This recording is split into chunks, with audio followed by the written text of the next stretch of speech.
Et après, c'est vrai que des fois, on revient, ou même des fois, moi, quand je vais dans un de mes 3 salons et on rentre, Oui. on sent cette odeur soit de couleur, soit de permanente. Si vous regardez, voilà. Voilà. Faut être fier de Sophie. Il faut avoir, je pense que voilà, il faut avoir quand même cette philosophie de ne pas compter ses heures, une dizaine de salons. Donc, D'accord. Voilà. Donc, on rappelle que c'est la marque Isatis. Donc c'est pour ça que ici à Alba Sud c'est intéressant parce que c'est quand même t'es dans une zone commerciale. On a commencé, elles étaient 3 collaboratrices.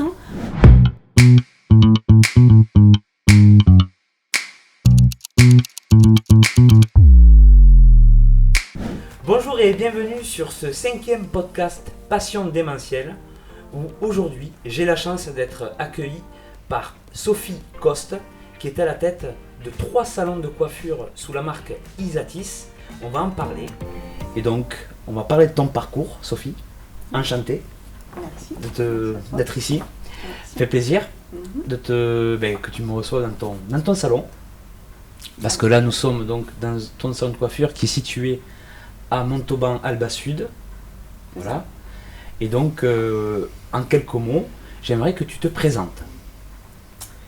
Alors, je suis Sophie Coste, du coup, coiffeuse depuis de très nombreuses années, puisque je suis née dans la coiffure. Mon papa était coiffeur.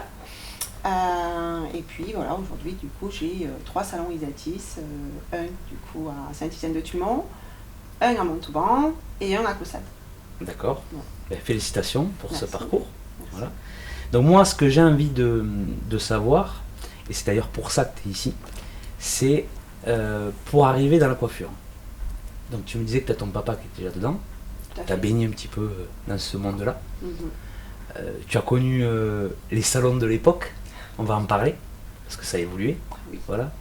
Même si voilà, la coiffure, ça reste quand même, et ça a toujours été un moment de plaisir pour les gens qui viennent quand on vient se faire couper les cheveux, ou c'est souvent un moment de détente. Et ça l'a toujours été finalement. Voilà. C'est ça.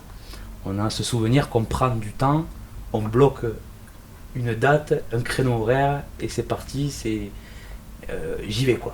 Je vais me faire couper les cheveux ou je vais arranger ma tête. Parce que c'est vrai que ça fait du bien quand on sort du coiffeur. Voilà. Mais on va en parler de tout ça. Mm-hmm. Donc moi, ce que j'ai envie de savoir, c'est ça. C'est, ok, ton papa était dans la coiffure, mais comment ça s'est passé? Comment est-ce que déjà tu commençais à vouloir imiter ton papa, à vouloir couper, je sais pas moi, les Barbies, les cheveux des Barbies, voilà. Comment ça s'est passé en fait?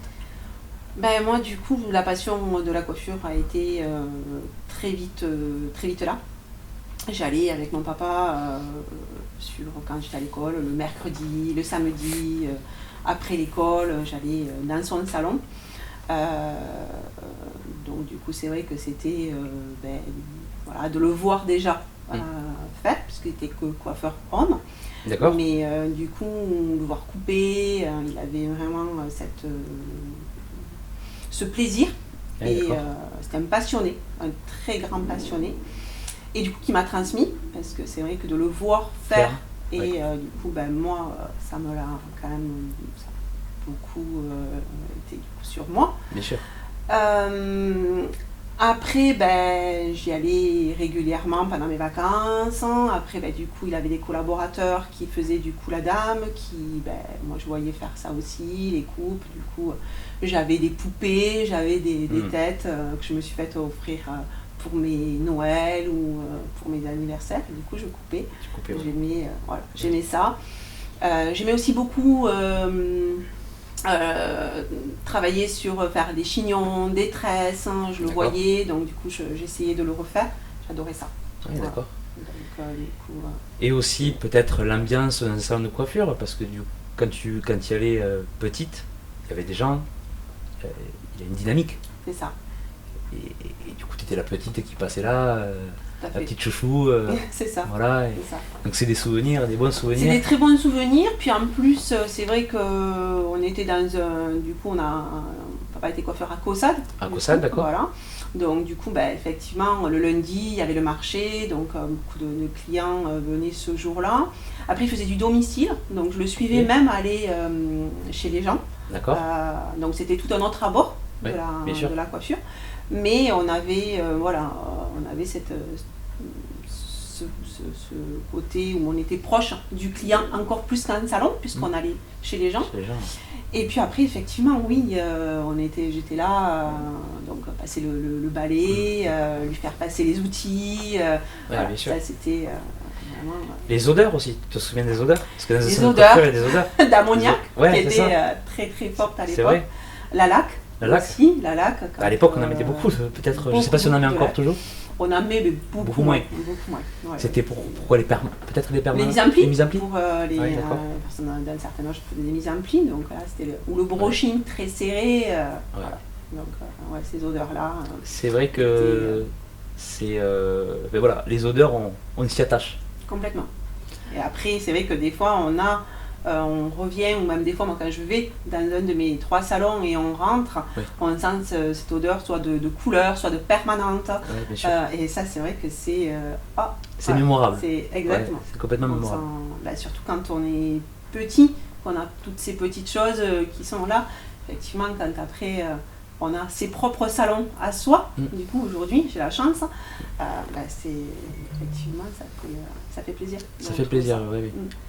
Et donc, tu as été aux côtés de ton papa, étant jeune, mais après, c'est lui qui t'a appris?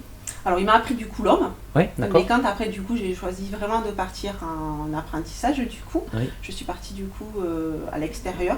On a choisi tous les deux que j'aille faire mon apprentissage à l'extérieur, à Montauban, du coup. Du coup, c'était où? Un petit salon rue Fraîche.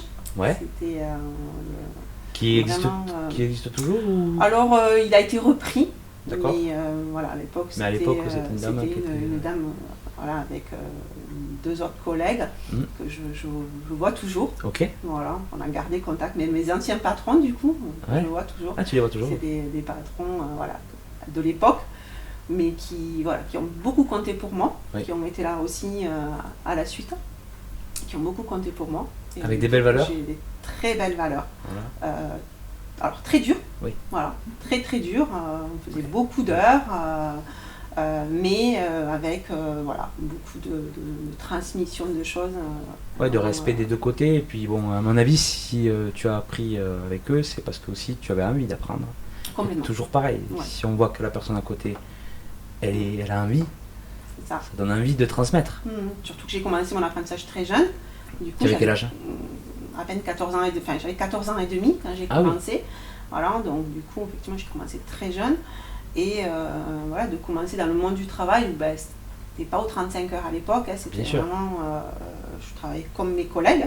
C'était très dur, mais ça m'a beaucoup appris et c'était vraiment une très très belle expérience. 3 ans du coup, j'ai passé 3 ans avec eux. 3 ans avec eux, d'accord. Vraiment, c'était vraiment des très belle expérience. Mes collègues m'ont beaucoup appris aussi. Et c'est vrai que vraiment. Et donc après, tu as toujours voulu au fond de toi monter ton propre salon? C'était ton objectif? Du coup, j'ai eu qu'un seul patron. Du coup, c'est mes patrons donc, de l'apprentissage. De l'apprentissage. Et après, j'ai plus de patron. Ouais, voilà. Après, tu t'es lancé. Je me suis lancée, du coup, j'ai pris la suite de mon papa, du coup. Donc, tu as pris le salon? Exactement, j'ai pris la suite de mon papa. Et du coup, après, voilà, j'ai... et donc, quand tu as pris la suite, donc c'était à Caussade? Oui, tout à fait. Donc, un salon qui avait déjà eu de l'expérience, qui avait déjà une clientèle. Alors du coup, mon papa était seul, du coup, je faisais que l'homme. Oui, c'est ce que tu me disais. Voilà, donc moi, je suis arrivée avec lui. Tu as travaillé directement avec lui alors? Directement avec lui après, du coup, mon CAP, je suis partie avec lui. Et du coup, c'est pour ça que tout à l'heure, je disais que mes patrons ont été vraiment des personnes que je respecte et qui ont été vraiment présentes pour moi parce qu'ils m'ont aidée. Du coup, ils refaisaient un salon à l'époque, s'ils en avaient 2, ils refaisaient un salon et ils m'ont donné tout le mobilier. Ah oui. Du coup, j'ai pu faire... oui, tu as pu économiser un petit peu d'argent. Exactement. Et du coup, j'ai travaillé avec le mobilier donc, du coup, de mes anciens patrons. C'est génial. Et c'était une preuve déjà de confiance qu'ils avaient pu m'accorder. Sure. Et de soutien aussi. Parce que c'est là où on se dit que voilà, c'était... Ouais. Et puis tu les oublies pas. Voilà, tu en parles. Exactement. Donc s'ils nous regardent, si vous regardez, voilà. faut être fier de Sophie et de son parcours. Parce que ils ont participé du coup à l'élan de ta carrière finalement. Tout à fait. Ah oui, oui. Parce que... je leur dois ça, parce que c'est vrai que c'est pas rien quand on commence. Il faut quand même. S'ils l'ont fait, c'est qu'ils sentaient quand même en toi le potentiel. Je pense parce qu'ils me le disaient encore, ils me le disaient encore quand on se voit. Donc c'est. Oui, tu as été un bon élément. Voilà, exactement.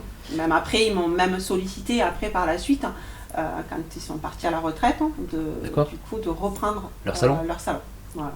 Ok. C'était pas à ce moment-là dans les possibilités, mais ils sont venus vers moi pour me vendre du coup les 2 salons. D'accord. Donc, à quel âge tu as commencé l'entrepreneuriat finalement ? Du coup, dès que je suis partie de mon apprentissage, j'avais 17 ans et demi. Du coup, quand je suis partie travailler avec mon papa à la suite, et comme il ne faisait pas la dame, c'est moi qui ai pris du coup... Tu t'as confié les rênes. Voilà, en responsabilité. Donc c'était quand même lui qui était à la tête du salon, mais moi du coup, tout ce qui était partie dame, commande, gestion, c'était moi qui faisais. Donc c'est vrai que c'était quand même un gros challenge à 17 ans et demi, que j'ai beaucoup apprécié et beaucoup aimé. Et puis après, après je me suis lancée. Et alors justement, il n'y a pas eu trop de difficultés de travailler en famille avec son papa, même si je pense que la relation père-fille aussi, c'est différent. Oui. Il y a moins ce côté où tu as envie, c'est vrai, on a moins ce côté, on va dire, objectif. Oui, c'est sûr. Voilà. C'est sûr. Après, on avait une très belle complicité. D'accord. Donc, on s'entendait très, très bien. Après, il a eu des soucis de santé. Donc, du coup, après, il a quitté l'entreprise. Okay. Donc, c'est moi là où je me suis retrouvée, du coup, vraiment à la tête du bébé, quoi. Ouais. Du bébé. Voilà. Que j'ai porté, du coup, jusqu'en 2007. 2007. 2007. D'accord. Voilà, jusqu'en 2007, je suis restée à Caussade. Tu es restée à Caussade. Et ta maman dans tout ça ? Alors maman, elle s'occupait de tout ce qui était comptabilité.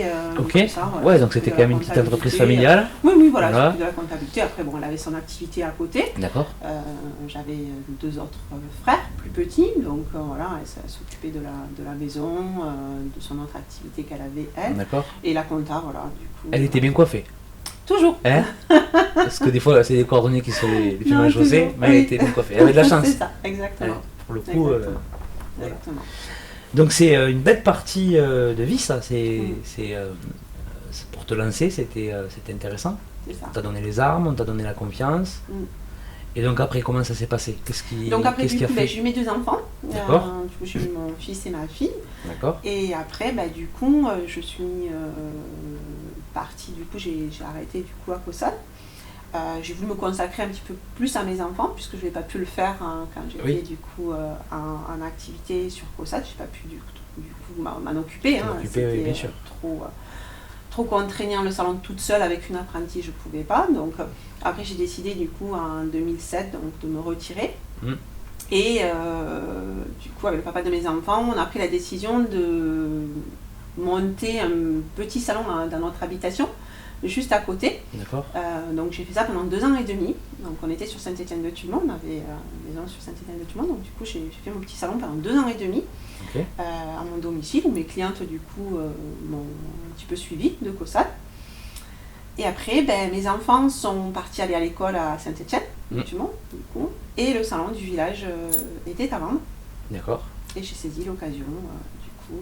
Donc tu t'es lancé. Je me suis lancée. Tu t'es dit, j'y vais. En avril 2010. Ok. Voilà, j'ai racheté. Donc, tu vois, ça marque, hein. On s'en souvient. Le 1er avril 2010. C'était pas une blague.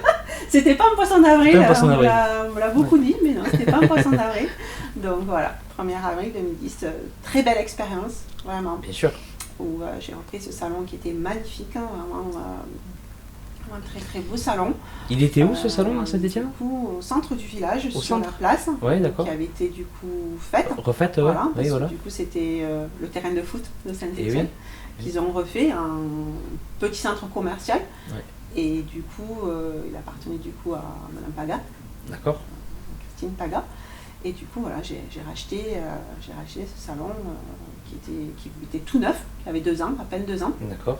Avec 2 collaboratrices du coup qui étaient à l'intérieur. Voilà, j'ai repris. Et voilà, on a fait une aventure à trois.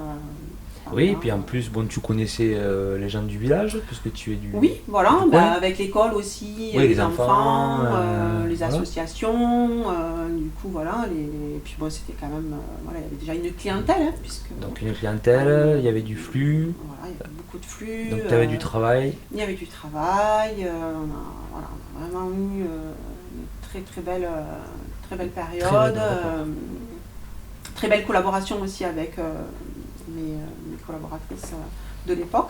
D'accord. Voilà, du coup, c'était bien commencé. Ouais. Mais beaucoup de travail. Voilà, je me Oui. suis beaucoup donné. Beaucoup donné, ouais. Beaucoup. Oui. Et d'ailleurs, c'est peut-être à ce moment-là, c'est à partir de ce salon que tu as donné l'impulsion pour la suite. Exactement. Voilà, donc Exactement. on travaille beaucoup, voilà, il ne faut pas compter les heures. C'est ça. C'est voilà, c'est du travail. De toute façon, la vie d'entrepreneur, c'est quand même une vie à part. On peut dire ce qu'on veut. C'est tout à fait Voilà. ça. Il faut avoir, je pense que voilà, il faut avoir quand même cette philosophie de ne pas compter ses heures, De pouvoir tout porter sur les épaules. de porter les réussites, comme certaines échecs. aussi défaites ou échecs. Il faut savoir les porter, il faut savoir rebondir Bien aussi sûr. sur c'est des leçons qu'il faut prendre et du coup il faut savoir rebondir dessus. Et ça fait grandir. Oui. Et c'est bien aussi de pouvoir avoir des fois des difficultés. Pouvoir après. Ben oui, pour comprendre avoir les ses problématiques. Et donc après, qu'est-ce qui t'a donné cette envie justement de te dire, bon maintenant j'ai envie de passer la vitesse supérieure, j'ai envie d'aller plus loin. Alors ça a été une rencontre. Ouais. Voilà. C'est la vie, c'est ça. Hein. C'est ça, une rencontre. Du coup avec Monsieur Bachelier. Stéphane D'accord. Bachelier, Alors si c'est pas indiscret, c'est une rencontre qui ça s'est passé parce que des fois les rencontres, c'est quelqu'un qui t'a présenté à ce monsieur, c'est quelqu'un qui c'est toi qui es allé au culot. Non, c'est Comment ça, ça a été une rencontre, un représentant. Ah ok. Un représentant où on a discuté, et puis il m'a dit il y a quelqu'un qui pourrait peut-être, je pourrais te présenter et qui pourrait correspondre un petit peu à comment tu travailles et à t'aider peut-être à te développer, à voir les choses différemment. Et bien, au début, j'ai quand même été un peu, parce que il faut pas oublier d'où je viens. Bien sûr. Voilà. Vraiment le côté très artisanal du métier. Donc, un salon. Donc là, de rencontrer quelqu'un qui avait plusieurs salons, on parle toujours, à l'époque c'était chaîne, dès qu'on dit on a plusieurs salons, c'est une chaîne. C'est une chaîne, voilà. bien sûr. Donc ça c'était négatif. C'était négatif beaucoup à l'époque, surtout en plus de la philosophie du coup de l'époque de mon papa. Bien sûr. Donc c'est vrai que c'était pas... Voilà, donc ça il a fallu que je franchisse le pas, et en parlant du coup avec son représentant, il me dit mais tu sais, voilà, il a une philosophie, des choses qui pourraient te plaire. Je dis écoute, oui, Toujours pourquoi le rencontrer. pas, voilà, rendez-vous. Comme quoi, tu vois, c'est fou. Il y a des gens comme ça, c'est vrai. Hein. Moi, dans ma vie, c'est pareil, j'ai rencontré des gens comme ça. Tout à fait. Ils m'ont mis sur une voie. Exactement. Et après, ces gens, des fois, tu les vois plus. Tu t'en souviens, mais tu les vois plus. Tu les Alors oublies après, tu les oublies pas, bien sûr, parce que c'est des gens, il faut pas oublier ça. Complètement. Parce que rien n'arrive par hasard. À un moment donné, c'est vrai, des fois, on peut se dire que les choses peuvent être compliquées, mais rien n'arrive par hasard. Complètement. On peut. Donc là, c'est génial, je trouve ça génial. C'était une belle rencontre. Belle rencontre. Du coup, on a échangé, et puis quelqu'un vraiment qui m'a plu dans sa façon de faire, de gérer ses collaborateurs, humain, très humain. Voilà. Donc, du coup, il était au départ, quand je l'ai rencontré, il avait une dizaine de salons. D'accord. Voilà. Donc, on rappelle que c'est la marque Isatis. Complètement. Voilà. C'est ça. Donc, quand tu as rencontré, il avait déjà 10 salons. C'est ça, une Donc, dizaine de salons. Et c'est un monsieur qui est coiffeur aussi à la base? Pas du tout. D'accord. Donc, Pas du tout. c'est quelqu'un qui sait faire du business, on va C'est dire, ça, mais c'est du ça. business, parce que des fois on peut dire business et ça fait négatif. Je parle du business intelligent. C'est-à-dire quand on Exactement. arrive à monter des salons comme ça, et quand on n'est pas dedans, c'est qu'on a compris qu'il y avait une problématique, et que tout simplement on sait manager des gens, on sait apporter des solutions. C'est ça. Donc je trouve ça encore plus fort finalement. Ouais. Parce que... Tout à fait. Parce que, voilà. Alors peut-être le problème quand on est coiffeur ou quand on est dans un domaine bien particulier, c'est que des fois on se pose trop de questions. Et ça, et ça, et ça, et ça. Lui, c'est peut-être pas poser ces questions-là.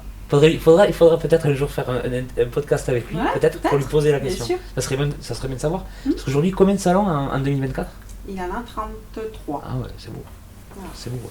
33 salons. Donc c'est vrai que moi, quand je l'ai rencontré, voilà, c'est quelqu'un de très humain. Du coup, on est allé donc visiter, il m'a fait visiter du coup ses salons, les collaborateurs quand ils le voyaient. Voilà, il parlait tout à fait librement, et ça me plaisait, voilà, de voir la proximité qu'il avait avec ses collaborateurs, de pouvoir échanger, il écoutait, très à l'écoute des problématiques, essayait toujours de trouver une solution. Vraiment, ça m'a beaucoup plu dans sa façon de faire.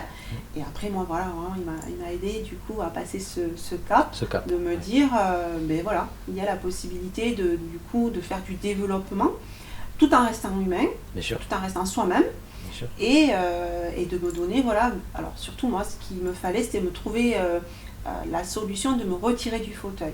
Voilà, parce que moi, j'étais vraiment quelqu'un du coup qui était, qui coiffait, tout le temps, hein. Enfin, j'étais tout ce qui était comptabilité, tout ce qui était gestion, c'était le soir après mes heures de travail. Bien sûr. C'était pas pendant mon travail. Journée, dans la journée, c'était mes clientes, mes clients, et voilà. Et tes collaborateurs, et mes collaborateurs, voilà, de gérer, voilà. Se passe bien. Mais c'est vrai que on était ouvert du lundi au samedi. On avait des amplitudes horaires. Plus après, du coup, les heures que je faisais. Ouais, puis c'est un métier physique. C'est un métier physique, t'es tout le temps debout. On est debout. Tu fais des petits pas. Enfin, tout à fait, on piétine. Piétine, ah ouais. Oui. Les repas, entre midi et deux, on mange. Sur le pouce. Très très vite fait. On avalait un sandwich. C'est marrant parce que tu sais, je te coupe parce qu'on parle souvent de la restauration, que c'est un métier qui est compliqué. Ouais. En fait, la coiffure, c'est aussi un métier. Il faut être à 100%. Du début jusqu'à la fin, finalement t'as pas le droit à l'erreur. C'est ça. Parce que debout, mal au dos, surtout. Puis des gestes, on a des gestes aussi où on lève quand même on est souvent au-dessus du cou du client, donc on lève nos épaules, nos poignets. C'est vrai qu'on a, puis des fois on se tord un petit peu en fonction de comment on va se positionner. Bon, maintenant on a des nouveaux, voilà, on a du matériel quand même qui est vraiment adapté, les sièges, les fauteuils pour pouvoir se mettre à la portée. Donc ça, c'est vrai qu'ils ont beaucoup évolué aussi là-dessus, ce qu'on n'avait pas quand on a commencé. Avant, on a interdit de s'asseoir. Mon apprentissage, c'était interdit de s'asseoir, on ne pouvait pas s'asseoir. Aujourd'hui, on peut faire une coupe pour assis à la hauteur, ou après on peut monter nos fauteuils pour être à la hauteur aussi. Donc voilà, on a quand même beaucoup de choses qui ont évolué. Donc ça, c'est quand même très important aussi de le souligner, parce que pour les prochains aussi coiffeurs à venir, c'était un métier difficile, mais qui a bien évolué aussi. Moi, je trouve qu'il a bien évolué avec le temps. Donc voilà, donc après c'est vrai que moi il fallait que je sorte du fauteuil pour pouvoir me consacrer du coup au développement. Et c'est vrai que Stéphane Bachelier m'a beaucoup aidé à ça. Et donc du coup après on a avancé sur le projet d'ouvrir un deuxième salon. D'accord, donc le deuxième salon, c'était où alors? Du coup c'était Alba Sud. C'est celui-là? Voilà, c'est ici. Du coup là... Donc il y a combien de temps? Donc du coup, on a ouvert en février 2019. Ah oui, ça passe. Voilà. Alors, je m'en souviens parce que moi, je t'ai rencontré... c'est pas moi qui t'ai rencontré, c'était mon commercial. Exactement. Anthony, que je salue d'ailleurs. Voilà, Anthony qui a été un de mes meilleurs éléments aussi dans ma boîte. Parce que dans la vie, on retient aussi les bons éléments. Donc Anthony était commercial parce que je rappelle, c'est Démentiel, c'est aussi une agence de communication globale. Et Démentiel propose pour les commerçants de les accompagner pour tout ce qui est ouverture de magasins, tout ce qui est aussi anniversaire, événementiel, mais lié à l'entreprise. Et j'ai cette casquette où j'ai ouvert à peu près en 10 ans, j'ai ouvert à peu près 100 points de vente. Ah oui. Donc, et dont des points de vente, les plus connus sont les points de vente de l'Ami de Pain, voilà, parce que j'ai participé au développement de la com. Et donc il fallait, à chaque ouverture, il fallait se remettre en question et surtout il fallait faire rentrer les gens dans le magasin. Parce que, comme disait le patron de la Mitaine, on vend des baguettes à 1 euro. Hein. Ouais. Voilà. Et donc le nerf de la guerre, hein, c'est bien beau d'ouvrir un beau magasin. Il faut le faire savoir. Ah oui. Voilà. Et donc nous on s'est rencontrés à ce moment-là parce que Anthony t'avait démarché, il y avait eu un bon feeling avec Anthony. Et puis ensuite Anthony nous a mis en relation et puis nous aussi on a eu un bon feeling parce que ça aurait pu aussi Oui, pas sûr, ne pas forcément fonctionner. Mais tu m'as fait confiance aussi et du coup ça m'a permis aussi à ce moment-là d'apporter aussi autre chose. Parce que j'étais beaucoup dans la restauration, un petit peu dans l'esthétique aussi avec Bleu Libellule. Oui. Donc je connaissais un petit peu ce marché. Et puis j'ai ma sœur aussi qui était coiffeuse, qui n'est plus coiffeuse, voilà, qui a arrêté, qui a voulu changer de voie, mais qui pendant 20 ans ou 30 ans, peut-être 30 ans, 30 ans, elle a été coiffeuse et du coup je connais ce milieu-là. C'est pour ça que je te disais les odeurs, les machins, Oui, ça m'a perturbé. D'ailleurs, moi, pendant longtemps, je n'allais pas chez le coiffeur. Je ne savais pas ce que c'était que d'aller chez le coiffeur, finalement. Oui, c'était ta soeur qui te... Et c'est ma soeur qui me coupait. Et alors, elle le faisait très bien, sauf qu'un jour, je suis parti à Montpellier. Et je suis allé chez le coiffeur, parce que je ne l'avais pas l'emmerder à chaque fois. Voilà. Oui. Quand tu rentres, tu peux me couper les cheveux. Parce que c'est ça le problème avec votre métier. Dès qu'il y a un mariage, enfin, un truc... C'est ça. Faut... Et nous on participe pas. Ouais. Nous on participe pas trop à la fête. Et puis nous on passe un dernier pour nos cheveux. Voilà, c'est ça. Parce Donc, que faut coiffer tout le monde d'avant. Il faut coiffer tout le monde. Et moi je me rappelle que ma soeur, c'est vrai que à l'époque, hein, on y imposait, enfin mon père il y imposait en disant, par exemple, je sais pas, il y avait un mariage, mais tu vas coiffer tout le monde quoi. Et elle le faisait par passion. Ouais, bien sûr. Elle le faisait, voilà, elle le faisait par passion. Après, bon, au bout d'un moment. Elle le faisait parce qu'elle était jeune et qu'elle avait envie d'apprendre et qu'elle avait envie d'apporter quelque chose. Bien sûr. Mais voilà, c'est un milieu que je connaissais déjà un petit peu. Puis j'aime être bien coiffé aussi. Parce que, on va en parler, mais c'est vrai que la coiffure, l'esthétique, on vit dans un monde quand même d'image, de paraître un petit peu. Voilà. Alors même sans parler de paraître, hein, parce qu'on peut très bien aller se faire couper les cheveux et ça fait du bien à soi. Voilà. D'ailleurs, c'est un moment à soi. Voilà. Et donc, pour revenir aux ouvertures de magasins, tu as ouvert ce magasin et tu nous as fait confiance pour la com. Et donc, on a fait quelques opérations de com qui a très bien marché. Très très bien marché. Voilà. On a eu un bon retour. Tu m'as aussi laissé... un petit peu carte blanche aussi, hein, oui, voilà, sur l'ouverture. Bien sûr, je t'ai consulté, mais et puis j'avais cette, il y avait aussi la marque Isatis qu'il fallait aussi respecter et voilà, il y avait des codes, couleurs mais voilà, l'idée c'était de montrer aux gens que tu venais d'ouvrir ton magasin, ton salon, qui est un beau salon bien abouti. C'est peut-être ton salon, c'est un des plus grands? Non, ils sont à peu près tous pareils. Après, ils ne sont pas disposés pareil. Oui. Ils ont une disposition différente, mais ils sont entre 80 et 100 mètres carrés, les trois. Oui, voilà. D'accord. Voilà, ouais. C'est dans ces eaux-là. C'est-à-dire que dans un salon typiquement comme ça, tu peux coiffer combien de personnes en même temps? Alors ça dépendra du nombre de collaborateurs. Exactement. Mais parce que c'est ça aussi. Aujourd'hui, si tu as 20 personnes qui veulent se faire coiffer, il faut 20 collaborateurs presque. Exactement. Alors bon, on peut jongler entre, voilà, une collaboratrice peut être sur 2 personnes en même temps, le temps qu'une couleur pose ou le temps qu'une technique pose. On peut faire une autre coupe en même temps. Donc voilà, une collaboratrice peut avoir 2 personnes en même temps. 2 personnes en même temps. Ça, c'est tout à fait possible. Bien sûr. Mais bon, c'est vrai qu'après, effectivement.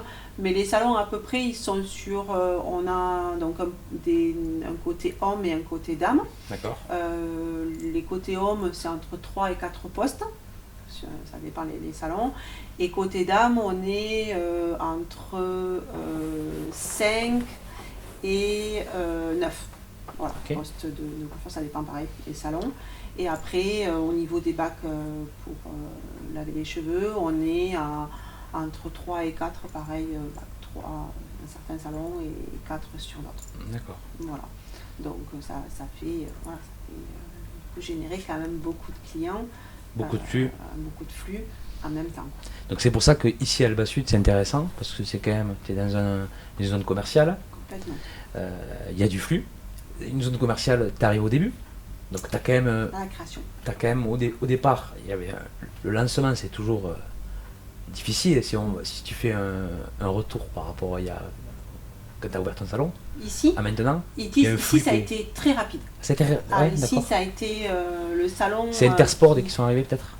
On a commencé, elles étaient 3 collaboratrices. En 3 mois, on est monté à 6 collaboratrices très rapidement. Ici, vraiment, ça a pris de suite.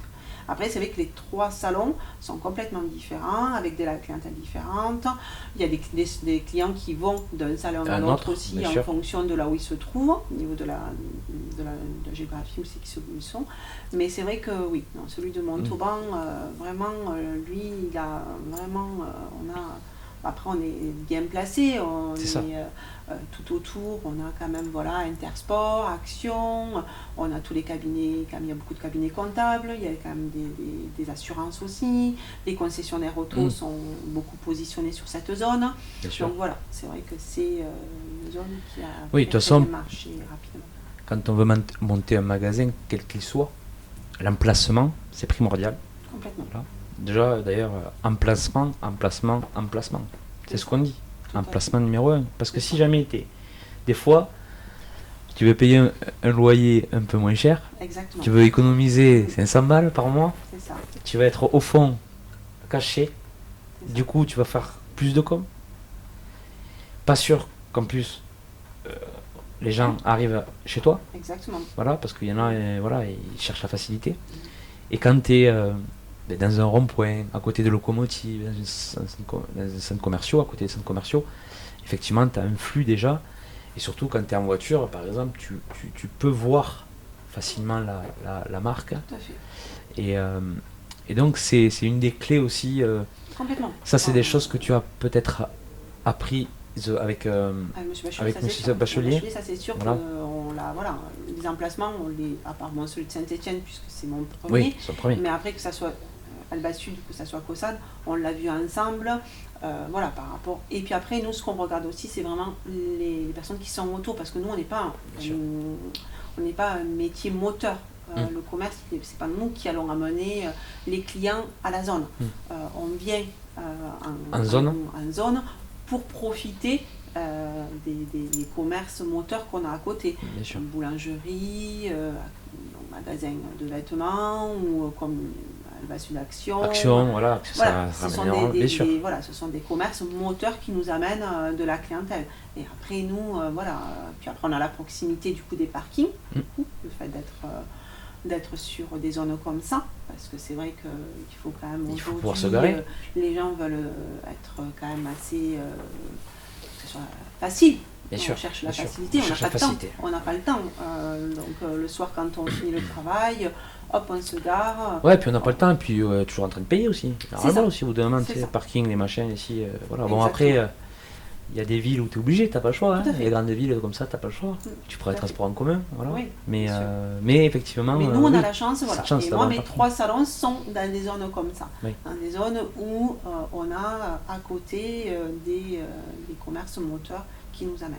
Qui vous amènent, bien sûr. Ça, c'est, tu as parlé de l'emplacement. Oui. Ça, c'est sûr que pour nous, c'est vraiment ce qu'on regarde en premier. Oui, bien sûr. Ce qu'il y a autour, ce qui nous amène. Et alors, justement, en termes de stratégie, on vient chez toi sur rendez-vous ou pas sur rendez-vous? Alors, on est passé avec rendez-vous depuis du coup le Covid. Mais avant le Covid, on était sans rendez-vous. Avant le Covid, on avait fait un concept, du coup, c'était un concept sans rendez-vous. Et du coup, le Covid nous a obligés à passer avec rendez-vous. Donc, nous, on a choisi de passer avec Planity, le service du coup de prise en rendez-vous en ligne, qui a été effectivement difficile un petit peu au départ, parce que c'était... Nouvelles habitudes. Pas très connu. de pouvoir prendre rendez-vous comme ça en ligne pour le coiffeur, pour venir chez le coiffeur. Ça a été finalement vous avez éduqué les gens, expliquer aussi. Quand on expliquait aux clients, le soir vous êtes chez vous, 22h sur votre canapé, demain matin vous voulez aller chez le coiffeur, hop, vous prenez votre application, vous regardez les disponibilités et vous pouvez prendre votre rendez-vous. Le matin, vous vous levez à 6h, vous avez un peu de mal à vous coiffer, vous allez sur votre application, vous n'êtes pas obligé d'attendre que le salon ouvre pour pouvoir appeler, vous avez votre application, hop, vous prenez votre rendez-vous. Donc voilà, il a fallu expliquer aux clients aussi les avantages, ce qui est vraiment aujourd'hui devenu quelque chose de normal. Ouais, voilà. Comme quoi, tu vois. Comme Doctolib pour les médecins. Bien sûr. Nous, on est passé sur les rendez-vous en ligne. Et vraiment, et nous, ça nous fait quand même aussi gagner du temps en salon. Bien sûr. On est quand même moins sur notre téléphone, on peut s'occuper beaucoup plus des clients. Bon, après, il y a quand même encore des gens qui appellent. Des gens qui appellent, qui ont besoin d'être rassurés, d'avoir une voix, d'avoir coiffeur en ligne, bien sûr. Pour pouvoir dire ce qu'il veut ou ce qu'elle veut faire. Voilà, il y a encore un certain, mais sur le salon, on est à 50% de prise de rendez-vous en ligne. Voilà. Alors des salons à 45 ou 46, et puis des salons qui sont plutôt à 53, 55% de prise en ligne. D'accord. Donc c'est bien. Ah ouais, c'est bien. C'est bien. C'est bien. Mais comme quoi, on apprend à éduquer les gens. Petit à petit, le Covid, le QR code, tout ça, le QR code, il faut savoir que ça existe depuis très longtemps. Et que vraiment, ça a été démocratisé au Covid finalement. C'est ça. Parce qu'on n'avait pas le choix que de scanner, de biper. Donc finalement, moi je mettais des QR codes à l'époque dans mes magazines, il y a 15 ans, pour les envoyer vers YouTube. Ok, voilà. D'accord. Et les gens, et c'était très peu consulté, il y avait très peu de gens. D'ailleurs, on me disait, mais pourquoi tu fais ça? Il n'y a personne qui le fait. Bon, je le faisais, je me disais, ça apporte quelque chose ou pas.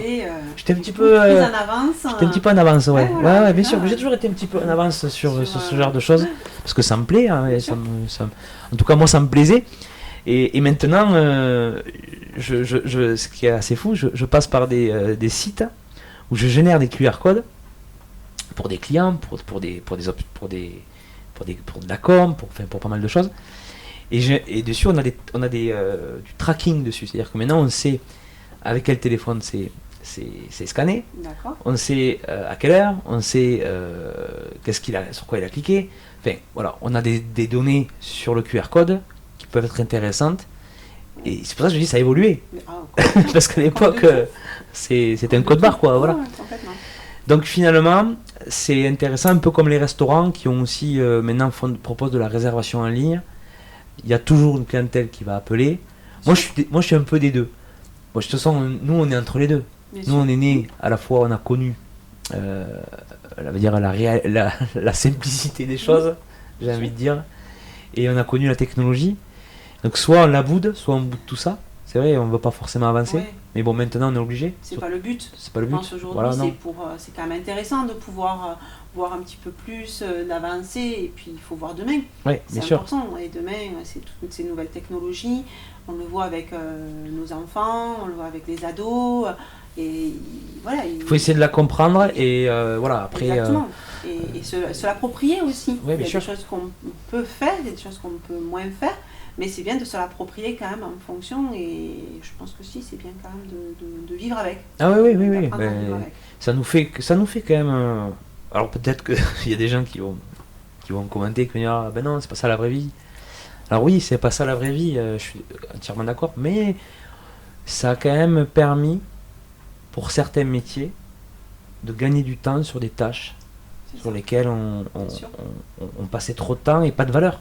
On perdait de la valeur finalement. Enfin, bon, même si le téléphone, c'est pas une perte de valeur, parce que ça reste du relationnel, ça reste du commerce. Quand tu as ton client au téléphone qui t'appelle pour prendre rendez-vous, il va être rassuré. Enfin, voilà. C'est vrai que peut-être que dans 20 ans, ça n'existera plus, ça. Je sais pas. Je Après, sais nous, pas. on en a besoin aussi pour tout ce qui est prestations quand même assez importantes pour les dames où il y a quand même une belle transformation. Nous, on a besoin de connaître aussi du coup ce que vraiment elle veut faire. Bien Donc sûr. des fois, même ça nous arrive que la personne va prendre rendez-vous sur Planity et nous, on va appeler D'accord. la cliente pour aller savoir qu'est-ce qu'elle veut vraiment faire comme Ouais. prestation. Parce que après, du coup, si le temps est un petit peu trop court, quand elle va arriver à un salon, on ne va pas pouvoir lui faire réellement ce qu'elle veut. Bien sûr. Et du coup, ça peut créer aussi, c'est ce qu'on a eu un petit peu avec le Covid, Oui. beaucoup de frustration parce que les gens nous disaient, mais oui, mais moi j'ai pris rendez-vous. Oui, mais par rapport à ce que vous nous demandez, on n'a pas suffisamment de temps pour faire cette prestation. Donc ça, voilà, ça c'est vrai que les gens... et donc maintenant, on a appris et on fait cette démarche-là d'appeler des fois les clients pour aller chercher vraiment ce qu'ils veulent faire et pour répondre au mieux à leurs demandes. Oui, d'accord. Ce qu'ils veulent faire. De toute façon, vous avez une mission qui est bien plus que la coiffure. C'est ce qu'on disait hors caméra.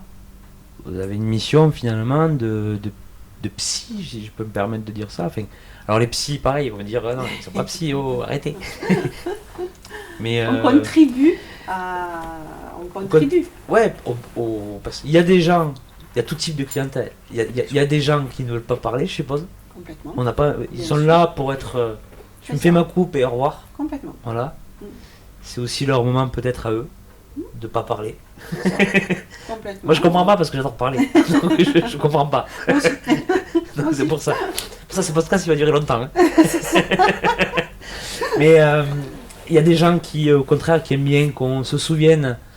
Alors votre chien en fait il était malade le mois dernier, il va mieux? C'est vrai, Tout à fait. tu dis ça à ta cliente, mais c'est vrai, c'est ça.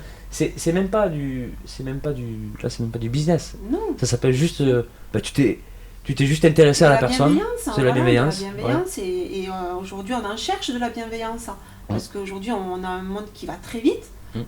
Donc du coup c'est vrai que quand les clients ou la cliente va venir se poser au plus petit timing ça va être une demi-heure et après au plus grand ça va être 3 heures, ça va être 3h30, 4 heures en fonction de certaines prestations. Mais quand ils choisissent ce moment, même court, des fois, hop, ils posent, ils viennent, et puis ils vont avoir attendu un peu de temps parce que voilà, ils n'auront pas eu le temps ou ils auront eu des problèmes financiers, donc ils n'ont pas pu venir. Mais au moins, ils auront leur moment où on va pouvoir discuter, échanger, voilà. Et ça, c'est quand même important. Oui, je suppose que certains clients, vous connaissez leur vie, quoi. Ah oui. Mais oui, ça, parce que c'est ça. Mais d'un côté, ils ont besoin. Tu te dis, s'ils le font, c'est qu'ils en ont besoin. Complètement. C'est qu'ils ont confiance. Aussi. C'est que tu les as mis en confiance. C'est ça. Parce que, voilà, c'est pas... Et puis après, il y a des gens, il y a des coiffeurs et des coiffeuses qui sont très forts aussi. Qui savent aussi poser des bonnes questions. Mais c'est vrai. Il faut trouver le bon juste milieu. Ouais, il faut trouver, il faut savoir s'intéresser à la cliente, mais après aussi, ils sont là pour qu'on leur parle aussi de leurs cheveux, de leur transformation s'il y a une transformation. Et ça, c'est ce qu'on discute de plus en plus avec mes collaborateurs. Il faut remettre aussi au centre le client, la cliente par rapport au métier. Parce que c'est vrai qu'on le voit depuis le Covid, on a eu beaucoup de protocoles, protocole hygiène, protocole de rapidité, il ne fallait pas mettre les clients à côté. Voilà, tout ça, ça a créé aussi chez les clients des peurs et chez les collaborateurs aussi de faire attention à tout. Donc le client était un peu aussi laissé, on avait un peu oublié pourquoi le client venait. Bien sûr. Et ça, pour moi aujourd'hui, c'est vraiment important de remettre le client au centre vraiment de nos priorités en salon pour leur donner aussi un moment privilégié et puis un parcours client aussi. Bien sûr. Voilà, le parcours client. C'est important. D'avoir l'accueil, d'avoir le diagnostic, d'avoir l'écoute de ce que le client veut aussi et pas non ce que nous on a envie de faire. C'est important aussi, c'est ça aussi que le client soit entendu, qu'on réponde au mieux de ses attentes. Bien sûr. Et d'avoir le bon discours aussi parce que la cliente va vous parler d'un blond mais nous, ça va être peut-être un blond foncé. Donc voilà, d'aller approfondir bien, et ça, aujourd'hui, c'est très important. C'est de la communication. C'est la communication. Et voilà. Et après, comme on dit, la communication en magasin, c'est important. Et d'ailleurs, je pense que c'est le défi de ces prochaines années, finalement. Complètement. Parce qu'il y a des salons. Aujourd'hui, pour pouvoir avoir testé plusieurs salons, parce que avant, comme je te disais, avant, j'allais pas chez le coiffeur. Donc, il y a plusieurs types de salons, effectivement. Et moi, je suis dans le commerce. Il y a des choses que je ne supporte pas dans le commerce.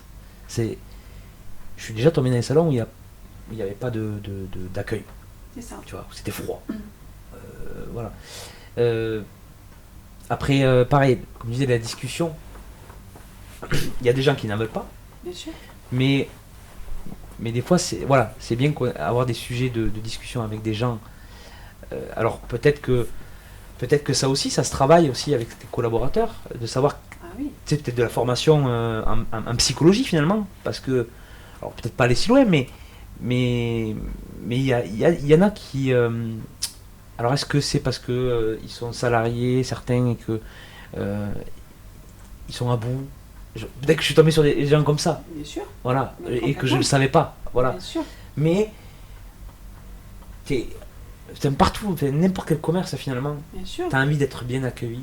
Le bonjour, voilà, le bonjour, le au revoir, le bon conseil. Le bon conseil, voilà. Tout à fait. Quand te le mettent pas, enfin, là on va pas tu vois, si tu demandes du blond, tu vas pas ressortir bleu. C'est ça, voilà. Mais complètement, d'être à l'écoute du client, et ça c'est ce que moi je sensibilise énormément les collaborateurs là-dessus.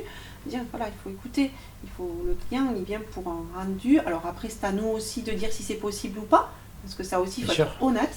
Moi, ça, je demande aussi beaucoup d'honnêteté, parce que des fois, ça aussi, c'est quand même pas facile.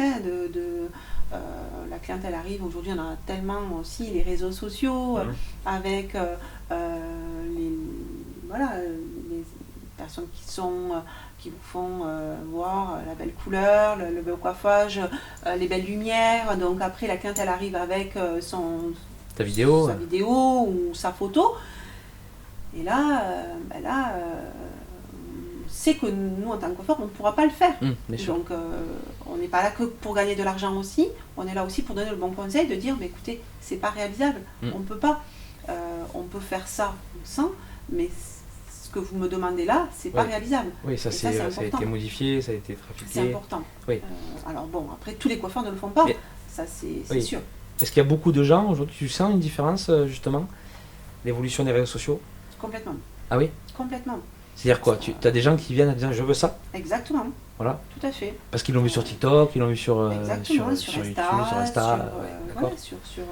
Alors après c'est vrai, on a toutes les personnes, des influenceurs, les influenceuses qui sont là, qui sont là pour promouvoir des produits, des techniques, des choses comme ça. Et c'est bien, c'est très bien. Mais après voilà, des fois ça vend du rêve. Oui, bien sûr. Ça vend du rêve. Et c'est à nous, alors des fois on n'a pas le bon rôle. Quand on se retrouve là devant la cliente qui nous amène une belle photo, on dit non, on ne pourra pas. Alors soit par rapport à la texture du cheveu, soit par rapport à sa sensibilité, soit par rapport à sa couleur, soit par rapport à plein de choses. À nous de trouver les bons arguments et à trouver aussi la façon de lui dont dire. On va le dire. Oui, parce que sinon après elle peut aussi être négative vexée, et en parler à 10 personnes. Exactement. Dire, oui, ils sont pas bons, ils n'ont pas voulu me faire ça. Tout à fait. Ouais, bien sûr. Donc, ça c'est vrai que c'est à nous d'avoir la psychologie, on parlait tout à l'heure, et la confiance. Voilà, de pouvoir l'expliquer. Et voilà. Donc ça c'est des fois pas toujours le bon rôle. C'est pas toujours mon rôle, c'est sûr. Et du coup, on va revenir à tes salons. Donc, on a parlé de celui-là. Donc, tu as ouvert auprès Caussade, ce qu'on disait. Oui. Donc, Caussade, donc tu es revenu finalement sur tes débuts. Voilà. Complètement.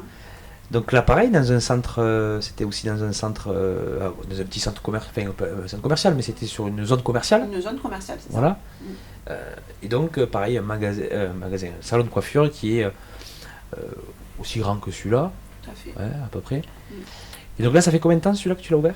En février 2022. Voilà, après le Covid. Oui, juste après le Covid. Voilà. Ouais, et donc, ça a été long très long. Pour c'est la- très long. C'est très long Oui. pour lancer la machine. Compliqué, oui, oui. Plus long que dans une ville, Complètement, beaucoup plus long que du coup celui d'Alba Sud. bien sûr. Oui, beaucoup plus compliqué. Là, par contre, on n'avait pas nos commerces moteurs. Ah oui, c'est ça. Voilà, on nous avait promis un commerce moteur. Ouais. Et c'est plein là ou pas? Non, pas du tout. Non? Ah, c'est toujours vide? Non, c'est toujours vide. D'accord, il y a toujours des Toujours cellules une vides. cellule de vide. Ouais. Oui, qui donc, draineraient du monde. ça serait bien d'avoir Oui. un métier pareil, moteur, qui Bien amènerait. sûr. Aujourd'hui, on ne l'a pas. Oui. Alors, bon, nous, pareil, comme je disais tout à l'heure, on n'est pas un métier moteur à mener des clients, mais par contre, on a la chance que quand après, on a des clients qui sont dans le salon et qui sont contents, et surtout contents de son coiffeur ou de sa coiffeuse, du coup, ils restent. Il reste, bien Voilà. sûr. Ça, c'est vrai qu'on a cette Ils chance-là. reviennent, ils consomment à côté, quoi. Exactement. Mm. Donc ça, c'est vrai que quand on arrive à fidéliser une clientèle, après on a... Donc, mais COSAD vraiment a été Très long, ouais. Et bon, COSAD se développe petit à petit, doucement. Oui. Voilà, bon, il y a quand même Marie Blachère qui est juste en face. qui est arrivée, quand même. Mhm. On parle de Tout à fait. COSAD. Ouais, complètement. COSAD, il y a quand même pas mal de boulangeries aussi. Ouais. Mais tu as pas senti justement une augmentation de ton flux Avec Marie Blachère, avec Marie Blachère? pas particulièrement, non. Non. Non, pas particulièrement. Peut-être un peu trop loin?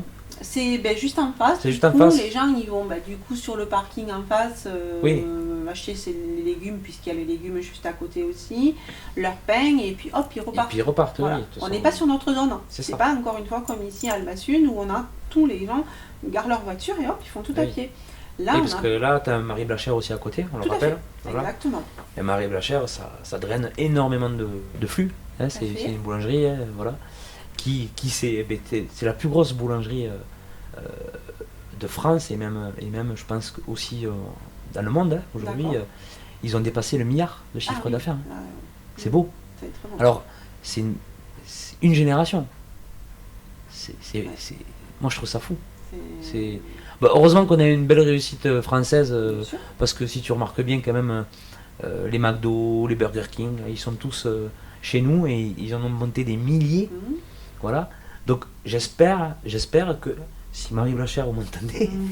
vous allez conquérir les États-Unis et que vous allez leur. Parce que je sais qu'ils sont aux États-Unis, ils sont D'accord. arrivés aux États-Unis maintenant. Enfin, c'est beau, voilà. Bien sûr, Ce complètement. développement Bien sûr, ce développement, c'est en c'est si beau, peu de temps. Et puis, Voilà. comment en si peu de temps. En si peu de temps, tout à fait. Surtout que Et quand puis- regarde, enfin, tu as trois salons. Mm. Je veux dire, bon, ça n'a rien à voir avec la boulangerie. Mais je veux dire, toi qui es maintenant dans le développement, que tu as envie de peut-être d'en monter plus, on va en parler. Mais quand tu te dis, il y a des gens, ils ont 1000 franchises. Ouais. Donc, C'est il y a des énorme. problématiques. Ah oui, complètement. Après, Tout n'est pas rose. Après, il faut savoir bien s'entourer. Voilà, c'est Voilà. ça, toujours Ça, pareil. c'est toujours pareil. Il faut avoir les bonnes personnes autour de soi, être bien accompagné de sûr. personnes loyales, de personnes de Qui- confiance. Qui ont le même Et état d'esprit Qui ont aussi. le même état d'esprit, qui voient les choses de la même façon. Et ça, je pense qu'après, ça contribue beaucoup à la réussite Bien sûr, Voilà. bien sûr. et au développement. Et donc justement, j'ai une question sur ça, sur ton métier de chef d'entreprise qui a finalement évolué. Donc maintenant, tu coiffes plus. Hein, tu es maintenant, justement, tu fais ta compta et maintenant, en journée, hein, Ouais, c'est ça, tout à fait. tu gères, tu as changé ta... Ça te manque pas? Alors non, ça me manque pas. Ouais. Mais après, ça m'arrive de venir quand même faire des bien sûr. remplacements. Hein, Bien sûr. parce que, voilà, des Ah bon remplacements, oui. Donc du coup, ça m'arrive quand même de revenir, De reprendre, de et reprendre ouais, les bien sûr. ciseaux, de reprendre tout ça. Donc ça me dérange pas. Oui. Mais voilà, je ne reviendrai plus Mm. comme j'étais avant derrière Oui, le fauteuil, comme bien je sûr. faisais avant. Non. Donc tu es arrivé à te détacher, Complètement, ça par contre, oui. parce que voilà, ça, c'est quelque chose de quand même assez difficile à mettre en place. Très. Très difficile que ce soit quand on a un salon de coiffure, un restaurant. Tout. Je connais beaucoup de gens qui aujourd'hui aimeraient se détacher. Mm. Mais soit on n'ose pas, voilà, soit on est pris dans Oui. cette route, dans ce travail, Bien cette sûr. routine, et on se dit non mais c'est pas possible, ça Je pourra pourrais pas pas. le faire, Je j'y pourrais pas le arriverai faire. pas, ça marchera pas. Voilà. Moi c'était ça, moi c'était si je me sors du fauteuil, Mm. mais mes clients, Mm. mes clients, Oui, bien sûr. C'était toujours ça. Oui, bien sûr. Alors que pas du tout. Oui. Pas du tout. Après, mes clients, je les remercie d'avoir été aussi fidèles. Et j'ai des clients encore, c'est ce que j'abordais lors d'un entretien avec une collaboratrice là, qui était venue. J'ai des clients qui sont encore dans le salon à Saint-Étienne depuis que mon papa les coiffait. Ah oui. Voilà. Ça, si ça, c'est pas de la fidélité, ça s'appelle pas de la fidélité, ça, merci. Ouais, c'est bon. Merci, parce que c'est... Voilà, ça, je trouve que... Voilà, c'est une très belle, par contre, une très belle récompense. Et j'en suis fière de ça. Ah bah oui, voilà, tu peux. Ça, j'en suis fière. Et j'ai même des clients, du coup, effectivement aussi, que depuis je suis partie du fauteuil, sont toujours là. Sont toujours dans mes salons. Et notamment même l'autre jour j'en parlais avec une cliente, elle me dit je t'ai pas quitté, je suis plus à Saint-Étienne, mais je vais à Montauban parce que j'ai déménagé, parce que voilà.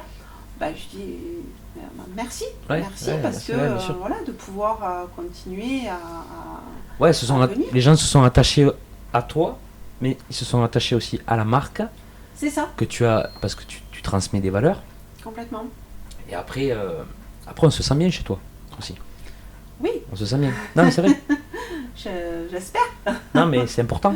Et c'est un jeu de lumière, c'est l'accueil, c'est aussi... vous savez couper les cheveux. Vous savez, bien sûr. Pardon. Vous savez vous occuper du client de A à Z. Après, on fait des formations aussi. C'est vrai que pour ça, il n'y a pas de secret. Il faut se former, il faut faire des formations. Ça, c'est notre métier. Il faut le suivre. De toute façon, ça va tellement vite. Exactement. Que dans n'importe quel métier, tu es obligé de te former. C'est ça. Tu es obligé de te former. C'est important. Alors aujourd'hui, moi, avec mon agence de com, comme tu disais, tu me disais que souvent, je prenais de l'avance. Mais je prends de l'avance.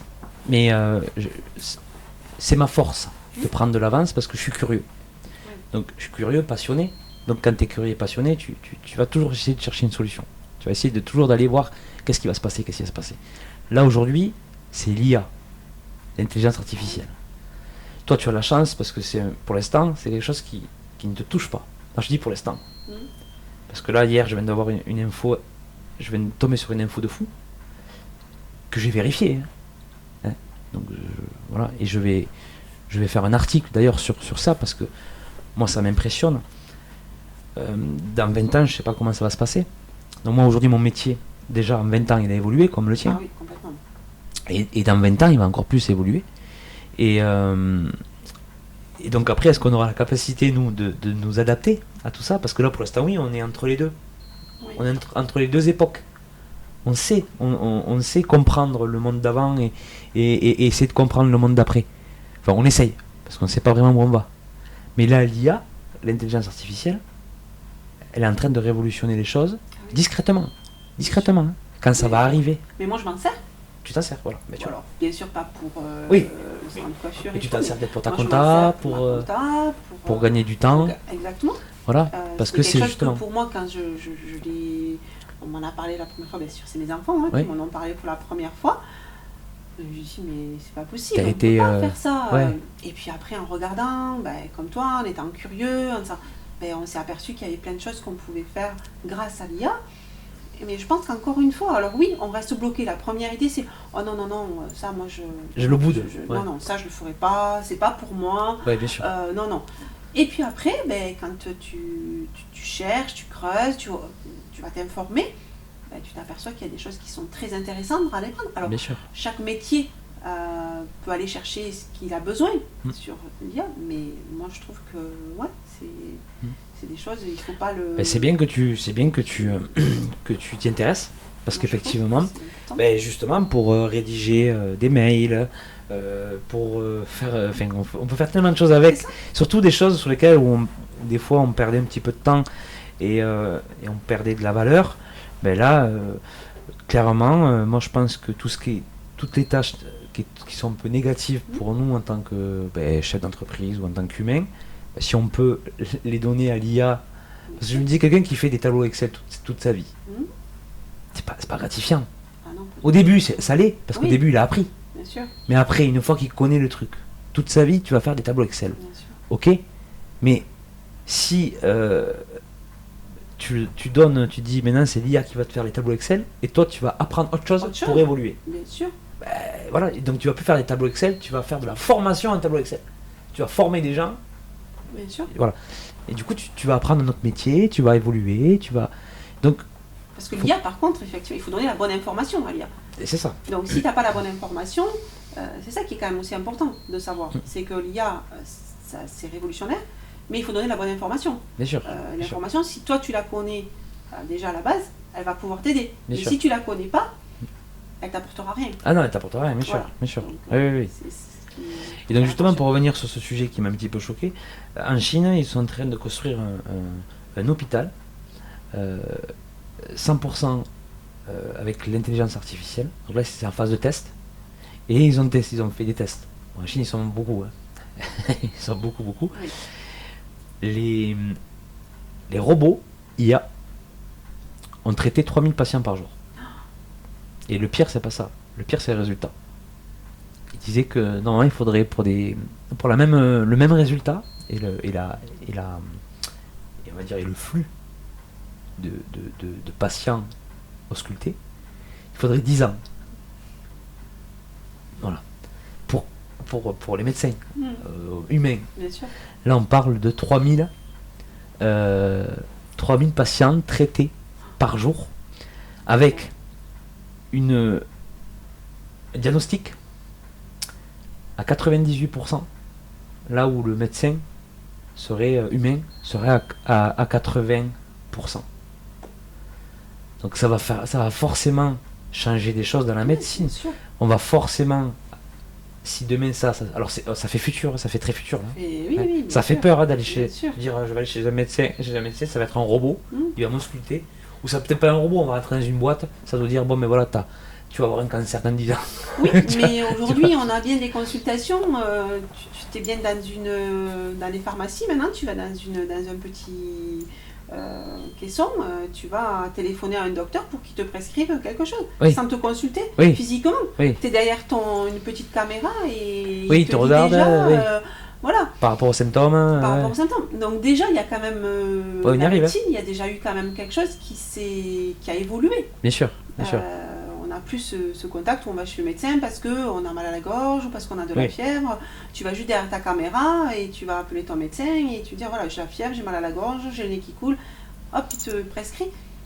Donc Oui. il y a déjà une évolution Il y a déjà une évolution. de la médecine. Bien sûr, bien sûr. Donc nous, je pense peut-être la coiffure, on arrivera à certaines évolutions peut-être aussi. Peut-être que dans quelques années, il y aura des dans- robots qui couperont les cheveux, ouais, je Alors, sais pas. les robots qui coupent les cheveux, je sais pas. je sais pas. Mais après, tout ce qui va peut-être être, comme tu parles de diagnostic, des Oui. choses comme ça, Oui. ça nous fera peut-être gagner ça aussi. Genre les couleurs, les On machins, pourra, ouais. En expliquant, mettant, la cliente, elle va peut-être trouver quelque chose, mettant tout ce qu'elle veut, hop, ça va lui sortir ce qui lui irait. Ouais, bien sûr. Et nous, on n'aura plus qu'à faire. Ouais, c'est ça. Voilà, enfin, Oui. bon, on peut penser à tout plein de choses. Bien sûr. Mais effectivement. Ça sera peut-être pas notre génération, mais bon, on a quand même pas mal évolué. Mais il y a déjà eu des évolutions, tout à fait. Oui, de fou. Ouais, bien sûr. Complètement. Bien sûr, Donc bien il y sûr. a toujours il y a des évolutions, il y a plein de choses qu'on n'avait pas il y a 10 ans et on les a aujourd'hui. Et bon, ce qui est bien avec la coiffure, malgré tout, alors je parle plus là de coupe. Hein. C'est sûr qu'avec un ciseau et un peigne, Mhm. tu peux faire du business, quoi. Ah oui, ah Non, oui, mais c'est vrai. Bien sûr, Voilà. bien sûr. Alors après aussi, on va en parler rapidement, mais donc l'homme aussi, ça a changé aussi. Tu as vu une évolution, l'homme prend plus soin de lui. Hein. Mais là, complètement. Alors, moi, je savais que j'ai cette image de la coupe homme avec, du coup, mon papa, qui était, du coup, très exigeant sur les coupes. C'était fait vraiment, voilà, à l'époque, il commençait sa journée à 8h et il finissait à 19h. Il n'arrêtait pas, toutes les demi-heures, il avait des clients. C'était vraiment... déjà, mais les clients déjà aimaient aller chez un coiffeur homme. Bien sûr, bien sûr. Après, ça s'est un petit peu tassé. On a mélangé un peu le mixte. L'homme allait autant se faire coiffer par coiffeuse d'âme, voilà.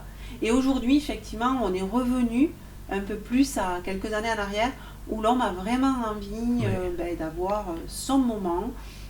d'avoir la barbe. Est revenue. La barbe est revenue, ouais. Est revenue l'entretenir. Dans l'actualité.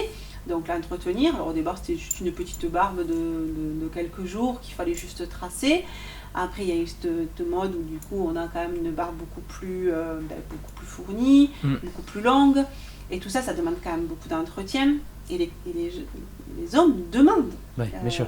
des conseils. Ils demandent de savoir, moi ici, à Montauban, depuis pas très longtemps, j'ai une collaboratrice qui ne fait que de l'homme. Ah, d'accord. Voilà, c'est la première collaboratrice que j'embauche qui ne fait que de l'homme. Oui. Voilà, parce qu'on avait vraiment une forte demande.